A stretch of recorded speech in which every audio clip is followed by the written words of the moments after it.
재수를 해가지고 특히 국어 영어를 되게 많이 올렸어요. 저도 이과인데 국어 영어가 원래 현역 때는 제가 4등급이 나왔는데 국어 영어를 되게 사실 그러니까 노력해가지고 막 해보진 않았고 그냥 대충 학원 좀 다니면서 그냥 뭐 이게 좀 어영부영 이렇게 하다가 4등급 나왔어요. 그래서 이대로는 망하겠구나 이렇게 살면 안 되겠다 해가지고 공부를 해가지고 이렇게 성공을 해가지고 제가 지금은 서울대 수학과를 다니고 있어요 지금.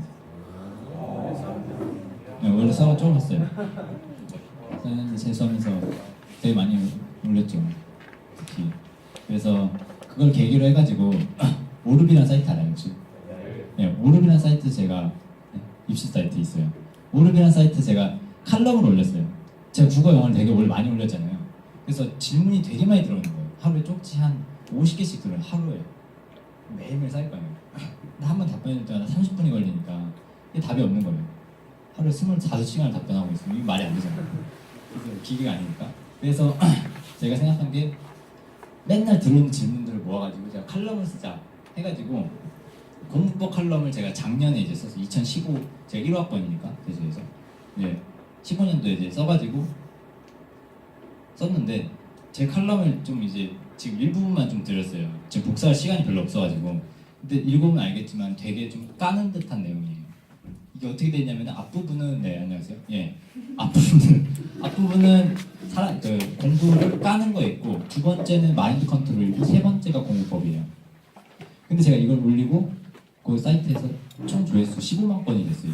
이 칼럼이 되게 인기가 많았어요. 그래서 나름 좀 그 사이트에서 좀 떠가지고 왔다 갔다 강연 다니고 하다가 여기까지 왔어요. 그래가지고 뭐 그런 인연을 해가지고. 근데 제가 처음에는 몰랐어요. 그냥 뭐 제가 좀 길게 쓰긴 했어요. 이거 한 40페이지 정도 썼거든요. 그래서 좀 그렇게 해가지고 좀 인기가 많았나 그런 생각을 했었는데 멘토를 하다 보니까 제가 세보진 않았는데 한 그래도 몇백 명 정도만 1대1로 계속 얘기해본 것 같아요. 1년 동안. 그렇게 하면서 이제는 좀 왜 그렇게 사람들이 많이 읽었는지 알 것 같아요. 그죠? 수험생이 60만인데 15만 건이 엄청 많잖아요. 그죠? 그래서 왜 그랬는지 생각해봤을 때 제가 이 칼럼의 순서를 되게 잘 잡은 것 같아요. 첫 번째는 이걸 되게 까는 듯한 내용을 썼어요. 처음에는 지금 현 공부 방법들을. 두 번째는 마인드 컨트롤하는 방법. 세 번째는 공부법을 썼어요. 맨 마지막에 있는 게 공부법이에요. 여기 공부법에 포함되어 있는 내용이 뭐냐면은 무슨 인강을 들어야 되고 무슨 어떤 선생님 수업을 들어야 되고 어떤 교재를 풀어야 되고 또 복습은 또 어떻게 이런 것도 있잖아요. 과목별로. 그죠? 그런 거는 맨 마지막이에요. 제일 안 중요한 것들이에요. 그거를 뒤로 밀었어요. 그래서 맨 처음에 넣은 게 뭐냐면은 요 순서대로 딱 한 애들이 제가 멘토를 했을 때 점수가 오르더라고요. 약간 여기서 한 얘기 하겠는데 제가 한 애 중에 한 6등급에서 2등급 정도 간 애도 있고 그리고 물론 한 애 중에 그대로인 애도 있어요. 점수가. 그래서 그런 애들 왜 그럴까 분석을 해봤는데 제가 말한 대로 순서대로 갔을 때 그러니까 순서대로 가면 되는데 이걸 너무 조급해가지고 맨 뒤에 거부터 한 친구들이 있어요. 그 친구들은 좀 안 좋은 결과를 얻더라고요. 제가 맨 처음에 한 얘기를 먼저 시작할게요. 맨 처음에 한 거는 제가 5페이지라고 나와 있는 거에서 설명한 건데 제가 쓴 거는 뭐냐면은 대부분 오르비에서 멘토들이 그런 사람들한테 보면은 꿈을 심어주고 있더라고요. 그 사이트에 가보니까. 근데 그런 게 되게 싫었어요. 되게 너무 추상적인 거예요. 복습을 하세요라고 얘기를 하는데 그 얘기를 못 들어본 사람 없잖아요, 사실. 예습을 하세요라고 하는데 그 얘기를 못 들어본 사람 없잖아요. 그다음에 긍정적인 마인드로 공부를 하세요. 무슨 말도 안 되는 무슨 이상적인 얘기잖아요, 되게. 근데 그런 게 되게 싫어가지고 물론 그거에 좀 짜증을 느껴가지고 쓴 글이기도 해요, 약간. 그래서 맨 처음에 머릿말은 좀 자르긴 했는데 그런 얘기가 좀 적혀 있고 제가 하고 싶은 말은 6가지로 이게 몇 페이지 있냐면은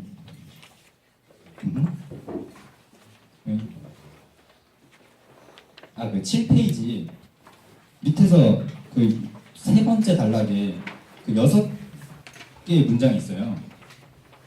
7페이지 그 밑에 세 번째 단락에 출제 의도를 파악하는 거기부터 6개 문장 있잖아요. 제가 이 문장을 40페이지를 풀어서 쓴 거예요. 제가 하고 싶은 말은 딱 여기 6개예요. 결국 첫 번째는 출제자의 의도를 파악하는 게 목적이 되어야 된다. 그 다음에 두 번째는 인강하고 수업, 여기서 말하는 수업은 그냥 강의예요. 강의. 선생님 현장 강의. 그 다음에 그건 절대 공부 아니다. 세 번째는 평균이 되지 말자. 그 다음 네 번째는 재복습하고 반복하자. 다섯 번째는 공부를 만들자. 여섯 번째는 제 공부를 100% 따라하지 마라. 마지막 말 되게 중요해요. 이렇게 마지막 딱 해놓고 5가지 쫙 해놓고 제 걸 따라하지 마시고 마지막 이게 무슨 소리냐면은 제가 하고 싶은 말 이게 처음부터 듣다 보면 좀 이게 이해가 가실 텐데 5페이지 제가 하고 싶은 말이 아까 6개 다예요. 이걸 풀어서 설명하는 거지. 계속 똑같은 듣다 보면은 계속 똑같은 말만 반복하고 있어요. 아마 5페이지 보면은 맨 처음에 하는 얘기가 뭐냐면은 먼저 그걸 알았으면 좋겠어요. 개인적으로 그 맨 처음에 제가 했던 게 있어요. 자기 지금 현재 상태 파악, 나 마인드 건도 이거 했잖아요. 현재 상태 파악은 뭐냐면은 지금 강의를 듣고 있잖아요. 여기서 그렇죠. 근데 학생들이 점수를 올리기 위해서 선택할 수 있는 방법이 되게 한정적이에요. 뭐가 있을까요? 강의, 그 다음에 인터넷 강의, 그 다음에 고액 과외, 그 다음에 그냥 문제집 푸는 거, 독학. 그냥 이렇게 4개가 있는데 이 4개 중에서 뭐가 낫다고 말할 수는 없어요. 답이 정해진 건 없어요. 각각의 다 장단점이 있어요. 각각 다. 이게 뭐가 답인 건 없어요. 이건 제가 말하는 거예요. 세 번째 해당 안에 공부 방법이에요. 이거는 나중에 그냥 선택을 하면 되는 거예요. 나중에. 그냥 앞에 2개가 중요한 건데 지금 강의를 선택했잖아요. 이미. 강의를 선택했을 때 생각해야 될 가장 첫 번째가 뭐냐면은 평균이 되면 안 되는 거예요. 강의를 듣는 사람의 평균이 뭐냐면은 이 선생님이 앞에 수업하시잖아요. 그럼 그 수업 내용을 필기하고 선생님이 내준 그 과제 있잖아요. 그 과제를 딱 하잖아요. 그럼 딱 거기까지 평균인 거예요. 이게 여기까지 하고 점수가 오르기를 기대하는 것 자체가 잘못된 거예요. 지금. 왜냐면은 평균이니까. 항상 제가 이렇게 이해하기 쉽게 하기 위해서 예시를 하나 들어주는데 자기랑 같은 등급인 친구가 내 오른쪽에 앉아있다고 생각하고 항상 공부를 할 때 내 똑같은 등급인 애는 어떻게 공부를 할까 생각해보세요. 항상 내 똑같은 등급대가 오른쪽에 앉아있어서 내 수업을 이걸 같이 듣고 있는 거예요. 근데 내가 생각할 수 있는 그 상식이 있잖아요. 나 정도 등급대 애들이면 이런 수업을 들을 때 이런 행동을 하겠다 이런 거 있잖아요. 내가 만약 그걸 하고 있으면 점수가 절대 안 오르는 거예요. 그게 되게 생각하기 쉬운 거예요. 수업 선생님이 필기해 주신 내용 받아 적고 선생님이 내주는 과제 하기. 이게 되게 단순한 거잖아요. 그래서 이걸 한 바퀴 돌리잖아요. 개념을. 그러면 평균이 되는 거예요. 강의를 듣는 사람들 중에서. 그렇잖아요. 강의를 들은 사람들 중에서 평균 이하인 거예요. 강의 안 듣는 사람이 강의 자고 뭐 이렇게 하는 사람이 강의 뭐 평균한 사람보다 그거까지 하는 사람이 딱 평균하는 거예요. 근데 대부분 사람들이 잘못 생각하고 있는 거예요. 딱 여기까지 하고 1년을 열심히 공부하면 점수가 오르겠다고 잘못 생각하고 있는 게 잘못된 거예요. 그래서 똑같아요. 인터넷 강의도 똑같아요. 인터넷 강의 뭐 예를 들어서 뭐 유명한 사람 뭐 한석원, 신승권 걸 샀다. 그럼 그 선생님이 수업을 완강할 거 아니에요? 한 번 사가지고 그러니까 선생님이 뭐 문제집도 내주면 이제 숙제도 하고 뭐 인강도 완강하잖아요. 자 거기까지 딱 하면은 평균이 됐다. 그럼 그걸 개념 한 바퀴 딱 돌리면은 점수가 유지되는 게 당연한 거예요. 평균이면은 점수 유지에 무조건. 평균인데 점수가 올랐다는 건 말이 안 되는 거예요. 이건 뭐 거슬러 올라가는 거예요. 그거를 무시하는 거예요. 이치를. 근데 되게 생각해보면 되게 단순해요. 남들하고 똑같이 했는데 나만 점수가 오르겠다라고 생각을 하는 것 자체가 약간 이상한 거예요. 그래서 곰곰이 물론 여기서 공부를 열심히 하지 모르는 사람도 있겠죠. 근데 공부를 열심히 해가지고 안 오른 많은 사람이 있다면은 내가 내 옆 사람하고 오늘 수업도 다 안 했잖아요. 오늘 옆 사람하고 비교를 해봤을 때 내가 옆 사람하고 똑같이 공부를 했다 만약에 필기 내용도 똑같고 뭐 과제 한 것도 똑같아요. 방식이 똑같다. 이러면은 점수가 안 오르는 게 당연하고 그거는 감수를 해야 돼요. 결과를 미리 알고 있어야 돼요. 저 오르비 독학 학원에서 제가 멘토로 하고 있는데 1년에 한 올해가 아니고 작년에 한 200명 정도 1대1로 상담한 것 같아요. 막 급해가지고 지방에서 올라와가지고 1대1로 만나면 안 되겠냐 해가지고 막 만난 애들도 있고 그냥 다 합하면 그 정도 되는데 그런 친구들 그런 사례들을 다 봤을 때 내린 결론이 이거였어요. 예외가 없다. 제가 말한 건 예외가 없다. 이렇게 열심히 충실하게 잘 따라오면은 점수가 안 오르는 게 당연하다라는 결론이 나왔어요. 그래서 서두에서 공부법이란 해서 하고 싶은 말이 물론 좀 이제 미리 읽어보면 좋은데 지금 프린트해가지고 그렇게 하는데 여기서 하고 싶은 말은 그거예요. 공부법이란 뭐냐면은 평균 이상을 평균에서 벗어난 방법이 공부법이에요. 단순히 되게 단순해요. 그래서 그 밑에 뭐 예시 하나 들었어요. 밑에는 뭐 예시 하나 또 들면 자이스토리 같은 문제 있잖아요. 수학 기출문제죠. 내가 수학 기출문제를 정복하고 싶다 해서 자이스토리를 딱 샀을 때 자이스토리를 사가지고 대부분의 평균적인 학생이 할 수 있는 방법이 뭘까요?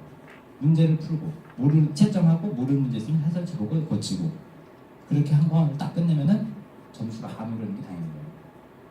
물론 조금은 오를 수 있겠죠. 5점. 그러면 땡큐입니다. 물론 그렇게 해서 오르는 것 자체가 말이 안 되는 거예요, 애초에. 근데 그렇게 해서 올랐다는 거는 좀 운이 좋아서 오른 거예요, 사실. 다시 내려갈 거야. 일시적이에요. 근데 이걸 좀 확 깨닫기가 좀 약간 어려워요. 근데 쉽게 좀 이 글을 계속 읽다 보면 깨닫는 학생들 되게 있긴 한데 이걸 먼저 깨달아야 돼요. 첫 번째는 이런 지금 공부가 어떻게 굴러가는지를 먼저 알아야 돼요. 그래서 예시를 들었던 게 제가 그 멘토하면서 제일 많이 들었던 질문이 뭐냐면 저는 왜 해도 안 될까요? 라는 질문을 제일 많이 들었어요. 걔네는 그런 학생들한테 맨날 하는 말이 뭐예요? 했잖아요. 점수 유지를 공부를 했는데 왜 결과에 못 믿어 하는 건지 이해가 안 된다고 저는 옛날에 얘기해요. 목표를 잃은 거예요. 그 사람은. 애초에 점수 유지를 공부를 쫙 해놓고 점수 유지가 딱 됐잖아요. 점수가 안 오르고. 목표 잃은 거예요. 그 사람. 애초에 공부를 그렇게 했는데 점수 유지되는 게 당연한 거예요. 그 사람 그런 말 보면 어떻게 공부하셨어요? 여기 해서 들어보면 쫙 스토리가 나오면 그 사람 진짜 우는 사람도 있어요. 얘기하다가 우는 사람도 있어요. 스토리가 너무 구구절절해가지고. 근데 결론 딱 들어오면 딱 하나예요. 똑같아. 평균에. 다를 게 없더라고요. 만약 그런 뭐 컨텐츠적으로 컨텐츠가 좋아가지고 우위를 점했으면 대치동 애들이 우리나라에서 1위 해야 되는 게 당연한 거예요. 근데 그게 아니죠, 현실은. 대치동 애들 부풀려져 있는 것 같은데 강의가 좋아서 부풀려져 있는 게 실제 가보죠. 3, 4등급 널렸어요. 진짜요. 지금 가보신 분 있겠지만 안 가보신 분도 있어요. 강의가 만약 좋고 책이 좋고 뭐가 좋았으면은 거기가 1등 해야 되는 무조건. 근데 그게 현실이 아니라는 게 지금 적나라하게 딱 보여주는데 계속 자기 합리화를 계속 하는 거예요. 컨텐츠는 절대 중요한 게 아니라 방법이 중요한 거예요. 방법이. 내가 자유스토리를 풀든 다우라를 풀든 기출문제 뭘 풀든 상관이 없는 거예요, 사실. 그래서 어떤 선생님 수업을 듣든지 상관이 없는 거예요. 선생님이 이렇게 들어올 때 오늘은 어떻게 애들을 한 문제 더 틀리게 이렇게 들어오는 사람 없잖아요. 그잖아요. 선생님들 그러니까 약간의 어드밴티지는 있을 수 있는데 그거는 되게 부수적인 요소예요. 되게 나중에 생각할 요소. 먼저 이런 걸 만들고 나서 그릇을 만들고 나서 생각해야 될 것들. 첫 번째 제가 깨달았으면 좋겠다는 거. 두 번째는 마인드 컨트롤 했으면 좋겠어요. 이걸 쭉 예시를 한마디 다 뒤에서 설명해 줄 건데 마인드 컨트롤 대표적인 뭐냐면 쉽게 말해서 자기를 제어할 수 있는 그런 마인드 컨트롤을 해보는 거예요. 거기에 들어간 게 뭐냐면 예습 복습이에요. 거기 제가 6페이지 하나 예시를 들어갔거든요. 예습을 해야 되는데 모든 수업을 듣든 이것도 강의를 듣든 간에 예습이 항상 들어가야 돼요. 수학 같은 거 예를 들면은 그 다음날에 어떤 문제가 나올 거 아니에요? 그 문제를 적어도 풀어보고 들어가요. 근데 나는 그 문제를 못 풀겠다 하시면은 그 문제에서 푸는 그 공식 있잖아요. 그 공식은 외워가는 거예요. 그 뜻은 모르더라고 공식 자체는 그냥 외우더라고요. 그 다음에 영어 예로 들면은 그 다음날에 나갈 지문 있잖아요. 그 지문에 나오는 단어 있잖아요. 다는 못하더라도 능력에 따라 다를 거 아니에요. 그래도 한 지문에서 모른다는 개수가. 그래도 최대한 다 하고 가는 거예요. 전날. 탐구는 용어 같은 거 있잖아요. 뭐 마모가 들어있어. 뭐 이런 용어들 같은 거 최대한 용어 정리는 다 하고 들어가요. 능력에 따라서 그런 게 알고 있는 친구들은 기본 문제 그냥 풀고 들어가요. 국어 영도 마찬가지 문제 풀고. 근데 제가 이렇게 예시를 하나 들어가지고 6페이지 때 화요일날 뭐 강의가 하나 1강이라는 게 그 강의예요. 그냥 화요일날 강의를 수업이 있으면은 월요일날 예습을 하고 써있잖아요.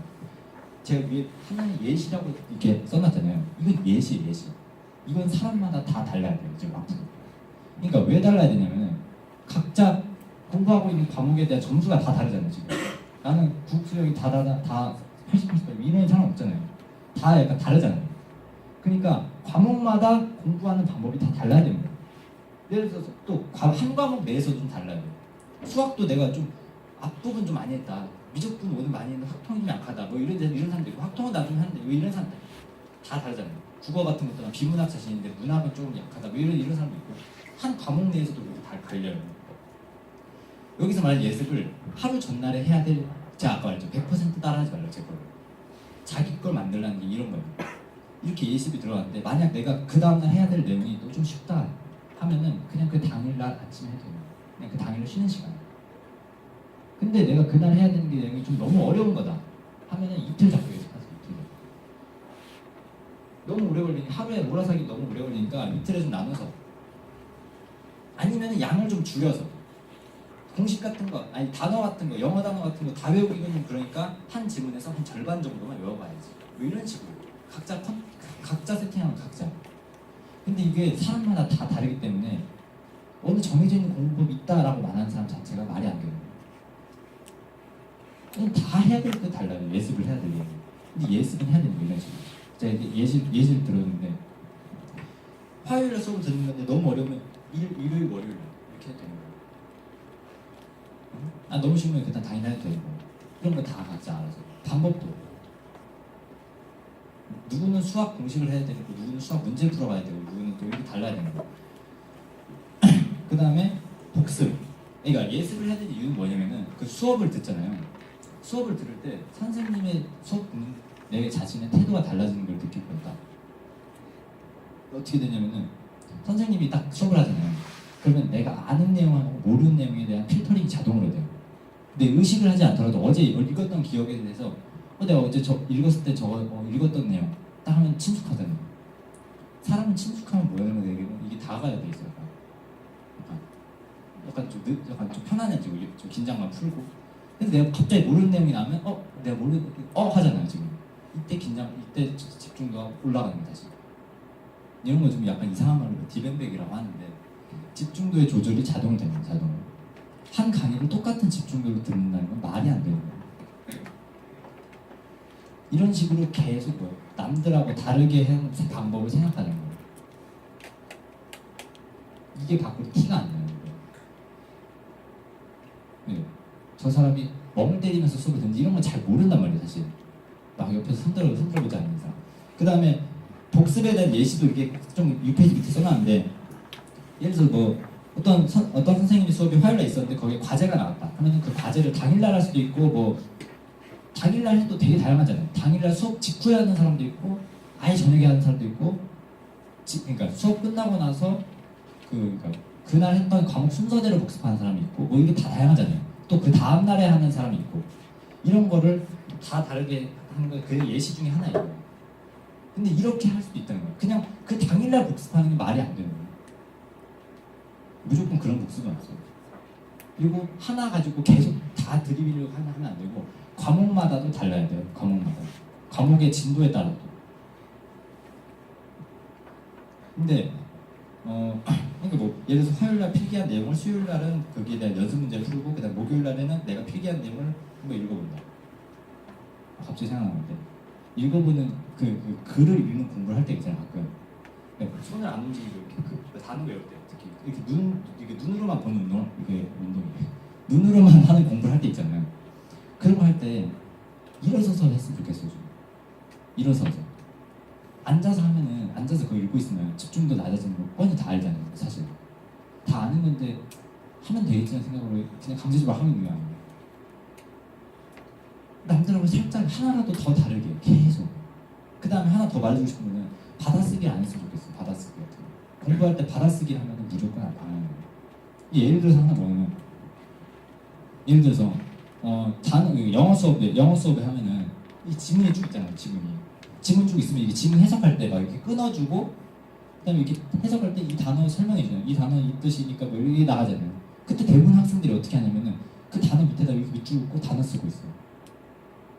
그 다음에 선생님 이렇게 끊어주면 이렇게 따라서 끊고 있고. 이러면 뭐예요? 받아쓰기야 지금. 이거는 초등학생 여기 앉아놓고 자 따라서 막 하면 그대로 할 수 있는 거야. 그대로. 그럼 이 수업 동안 내가 머리 굴린 적은 단 한 번도 없는 거예요. 제가 솔직히 물어봐가지고 막 해보잖아요. 하루에 10시간 수업을 듣는다면 실제 머리 굴린 시간은 2시간밖에 안 돼요. 그 2시간을 4시간을 늘리잖아요. 그럼 남들보다 2배 더 공부한 거예요. 근데 그거를 6시간, 8시간, 10시간 중에서 머리를 6시간, 7시간 굴린 사람이 있으면 그 사람은 엄청난 효율을 얻는 거예요. 진짜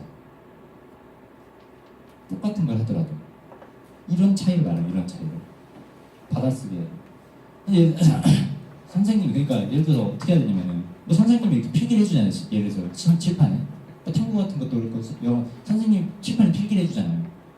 근데 그거를 그냥 무의식적으로 선생님이 쓰니까 무조건 받아 적어야겠지 같은 생각으로 썼으니까 받아 적고 있다. 이렇게 하고 있으면은 점수가 안 오르는 거죠. 이렇게 점수가 오르면은 그 너무 비겁하고요. 그렇잖아요. 노력하는 사람인데 그렇게 해서 공부 점수가 올랐으면 너무 좀 그런 거죠. 칠판 저거 필기했으면은 처음부터 필터링이 들어가요. 필터링. 생각을 해서. 그 다음에 적어도 돼. 늦지 않잖아요. 한번 쭉 읽어보고 저거 내가 아는 내용이니까 뭐 저거는 지금 이 자리에서 외울 수 있을까? 뭐 이런 식으로 생각. 그 자리에서 한 번 더 생각하는 거예요. 예를 들어서 선생님이 영어 단어 이렇게 해줬을 때 이 단어는 이 뜻이다 했을 때 느낌이 오잖아요. 저거는 외워질 것 같기도 하고 안 외워질 것 같기도 하고 뭐 이런 느낌. 그 다음에 또 어떤 단어 보면 저건 절대 못 외워주겠다. 그 절대 못 외워주겠다는 단어는 솔직히 말해서 쓰고 있으면 안 되지. 절대 못 외워주는 게 쓰고 있어요. 내가 지금 아령부치 기억나는 그런 단어들도 지금 외워서 그날 그 수업에서 다 끝내서 가도 모자르다네. 나머지까지 다 챙기려고 다 필기하다 보니까 안 되는 거예요. 물론 뭐 단어 모르는 게 별로 없으면은 그런 것만 딱딱 하면 되는데 모르는 단어 너무 많은데 그거 다 적고 있으면 안 되죠.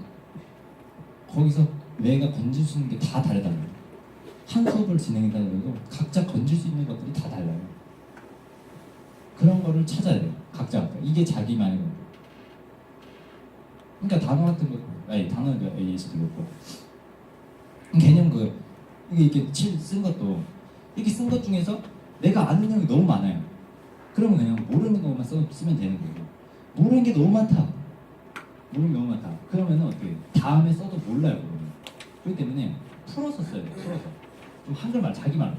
그러니까 딱딱한 단어 있잖아요. 땡땡땡땡은 땡땡땡 이런 단어 있어요. 그거는 그 시간에만 이해가 되고 사실 그 다음 보면 다시 이해가 안 될 거예요.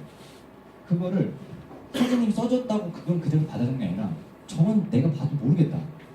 느낌이 딱 오잖아요. 그러면 풀어서 쓰는 거예요. 선생님이 지금 말하고 계시잖아요. 그 말을 풀어서 쓰는 거예요. 내가 이해하는 그 방식 그대로. 그래야지 그냥. 왜냐면 내가 이해하는 그 자리에서 이해가 됐을 거예요. 그 자리에서는. 순간적으로. 그걸 딱 캐치해야 돼요. 자기가 이해했던 방식으로. 너무 막 다 가져가려고 하면 안 돼요. 말듯이. 너 진짜 저건 봐도 모르겠다. 그런 거는 뭐 그냥 써야 되고 저건 알 것 같기도 하다. 그런 거는 뭐 반대로 해도 돼요. 나는 너무 풀어 쓰는 거 싫다 하면 요약을 했어야 돼요. 이거 개인 성향 차이야. 나는 좀 간결하게 돼 있는 게 좋다. 볼 때 편하다. 근데 나는 그냥 풀어서 쫙쫙 해주는 게 그냥 나중에 읽어보기 편하다. 그 개인 사양에 따라서 이렇게 해보. 나는 내 성이 뭔지 모르겠다 하면 직접 해봐야지 아는 거예요. 이거는. 그래서 제가 추천드리는 거 뭐냐면 저녁에 밤에 수업 이제 끝나고 이제 잠자기 그 전이잖아요. 그때 그런 생각을 했으면 좋겠어요. 내가 오늘 어떻게 공부를 했는지. 여기서 말하는 공부를 어떻게 했는지는 3단계에 포함되는 것들 다 아니에요. 내가 오늘 수학 영어 단어 몇 개 했지 이런 게 아니라 공부를 어떻게 했는지. 예를 들어서 내가 오늘 필기를 어떻게 했었지? 이런 식으로. 내가 오늘 단어 외울 때 어떤 방식으로 외웠지? 방법을. 예를 들어서 내가 그날은 예습을 어떻게 했지, 며칠 전에 했지, 그렇게 했을 때 좀 효율이 별로였는데, 이렇게 많이 생각이 되면 바꿔보는 거예요. 예습 시간을 좀 늘려볼까, 아니면 예습을 바로 전에 해볼까, 좀 효율이 떨어지니까, 뭐 이런 식으로. 근데 이거는 답이 없어요. 왜냐면은 제가 이 친구 만약 등급을 알잖아요. 등급을 알아도 이 친구가 어느 정도 공부를 하고 있는지 몰라요. 등급만 알아가지고 이 친구가 국어는 이렇게 필기하고 있고, 수학은 이렇게 필기하고 있고, 영어는 이렇게 공부를 하고 있고, 단어는 이렇게, 이런 걸 전혀 모른단 말이에요. 이거는 본인이 아니면 절대 모르는 거예요. 그래서 공부법이라는 게 없는 거예요. 100% 따르는 공부법. 예시가 있고, 그 예시 그 틀 안에서 계속 바꿔나가는 거예요. 이게 자기를 거의 맞는 거예요.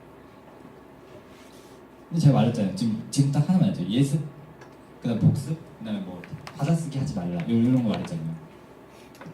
요 세 개만 내일부터 시작해도 엄청 어려워요. 진짜로 이 세 개만, 이 생각하면 되게 쉬워 보이거든요. 물어보면 제가 이거 강의하고 한 명 잡아가지고 물어봐요. 느낌이 어떠냐 하면은 이것도 할 수 있을 것 같은데 그러거든요. 이거를 매일 해야 되는 게 문제예요. 매일 하루만이 아니라 이 예습 복습하고 이런 생각하고 그냥 하루 그날 공부했던 방법을 쭉 생각해본 이런 과정을 매일 해야 되는 거 어려워요. 매일. 이걸 하다가 대부분 그만둬요. 네, 제가 이렇게 강연 되게 많이 했잖아요. 그럼 그 친구들이 다 올라야 되는데 그런 게 아니라는 거예요. 다시 돌아가더라고요. 바짝 하다가 다시 돌아가요. 그래서 그 이유를 생각해봤어요. 또 나름대로 분석을 많이 했어요. 공부법 이거 하다가 되게 자문도 구해요. 제가 자문을 구한 사람이 누구냐면은 그 15학년도에서 국어 비영 100점 맞으신 분한테 한번 자문을 구했고, 그 다음에 15학년도에서 생투 50점 맞으신 분한테 한번 자문을 구했고, 14학년도에서 영어 비영 100점 맞으신 분한테 자문을 한번 구했거든요. 각 과목별로. 근데 그분들의 얘기를 딱 들어봤을 때 예외가 없더라고요. 제가 말한 거에서 크게 벗어나지가 않더라고요. 물론 약간 첨가하긴 했는데, 제가 말한 거에 대한 중요성을 다들 인정하고요. 괜찮아요. 괜찮지. 진정해. 괜찮아. 졸려 보이지? 졸려? 앉으세요. 잘 들어야죠. 뭔 얘기 하려다 까먹었는데? 어? 그 전에 뭔 얘기했지?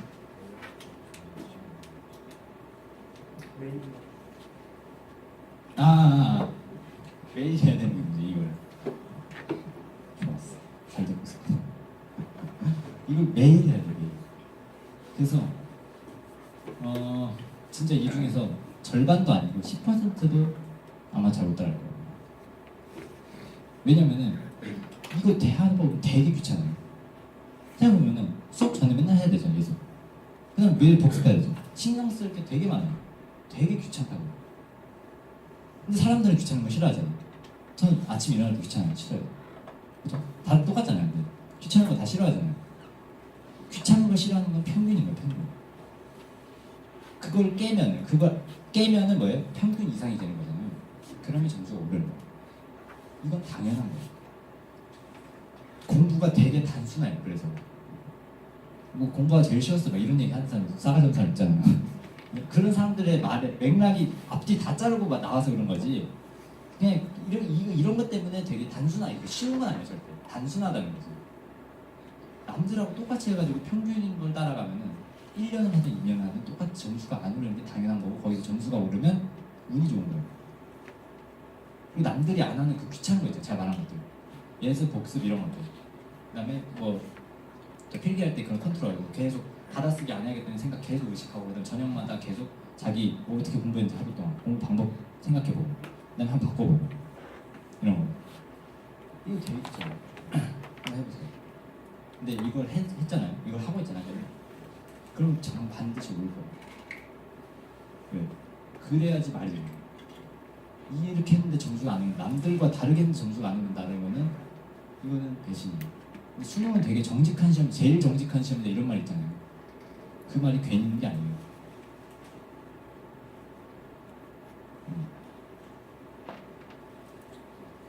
그래가지고 시간이 안 보여. 그래서 아직 또 하고 싶은 게 있었는데.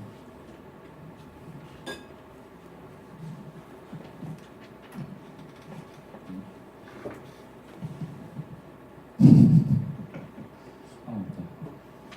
뭐지?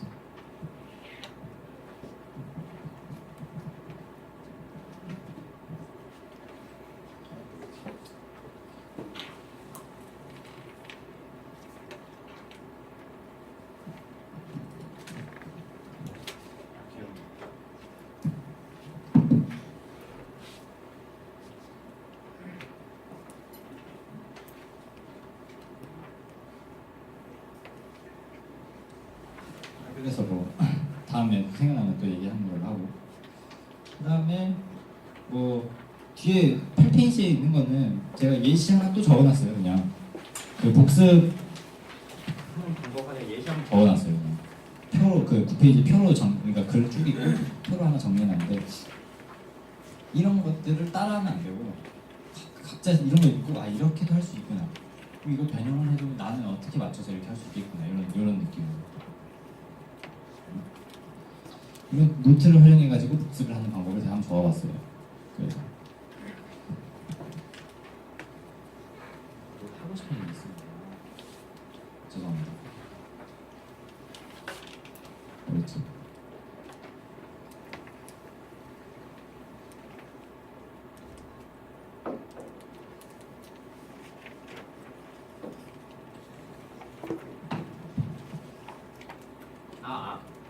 그래서 제가 말한 첫 번째가 그 잘못됐다는 걸 알아야 된다 했잖아요. 그 강의가 수업이 아니다. 두 번째가 마인드 컨트롤. 컨트롤이라는 게 여기 이걸 포함해요. 제가 말한 예습, 복습, 그 다음에 이거 제가 말한 것도 있잖아요. 이거는 누가 체크를 할 수가 없어요. 그 사람이 지금 이 필기를 하고 있는데 이걸 받아 쓰고 있는지 아닌지 자기밖에 몰라요. 이거는 자기 스스로 이걸 해야 되는 거지 누가 체크할 수 있는 게 아니에요. 복습, 사실 복습한 척 할 수 있잖아요. 예습도 예습했다고 하면 되고, 이걸 한지 아닌지 잘 모른다고 사람. 이건 자기 스스로 하는 거예요. 자기 스스로. 근데 대부분 친구들이 이걸 왜 그만두게 되냐면은 티가 안 나요. 티가. 이거는 이렇게 했을 때 점수가 바로 티가 안 나요. 그렇기 때문에 그만둬요. 제일 제가 예시를 드는 게 뭐냐면은 수학 문제가 가지고 예시를 드는데, 수학 문제 한 문제를 풀 때 해설지가 이렇게 10줄 정도 있잖아요. 그럼 그 10줄을 이렇게 보면은 이렇게 한 줄 한 줄 넘어가는 게 연결고리라고 저는 표현을 하는데, 뭐 여기에서 여기 넘어갈 때 미분을 해야 되고, 여기 넘어갈 때는 이 함수에 대한 그림을 머릿속으로 그려야 되고, 그 다음에는 이 함수를 치환해, 뭐 이런 식으로 단계가 있잖아요. 그 해설지 넘어갈 때마다. 그러면 뭐 예를 들어서 한 문제를 풀 때 필요한 연결고리가 6개다라고 칠게요. 그냥 대충 한 대여섯 개다. 그러면 연결고리가 한 개인 친구는 어떻게 되겠어요? 틀려요, 문제가. 미분만 해놓고 이제 손을 못 대니까.